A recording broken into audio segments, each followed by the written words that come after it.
It is an ominous show of force and an unmistakable signal by the U.S. to Vladimir Putin.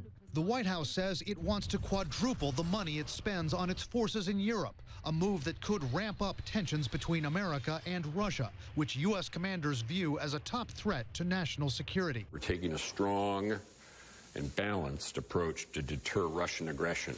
Analysts say that approach means the Pentagon is likely sending many more heavy weapons, armored vehicles, and other equipment to its NATO allies in Central and Eastern Europe.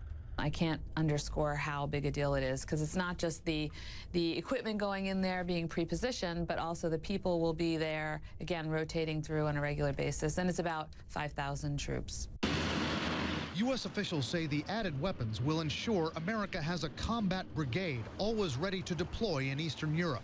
Even though Putin's been quiet recently along his borders with his chief NATO rivals, analysts see the latest U.S. moves as a way to counter Putin's previous aggression in Ukraine.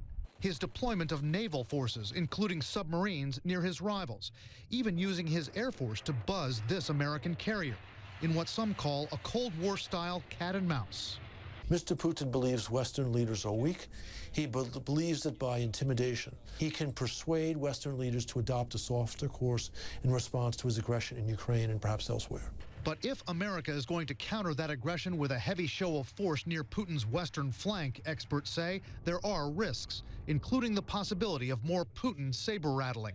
Well, I think you're going to hear a lot of rhetoric coming out of Moscow. You're going to hear Kremlin officials saying that, oh, once again, NATO's encircling Russia. Former Pentagon official Evelyn Farkas says Putin's also likely to respond by showing that he won't back down. He may have his warplanes buzz more American ships or bases. He might send his submarines out to menace American ships or their allies.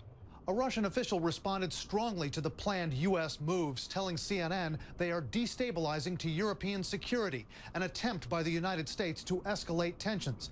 And he said there should be no doubt Russia will defend its national security interests. Brian Todd, CNN, Washington.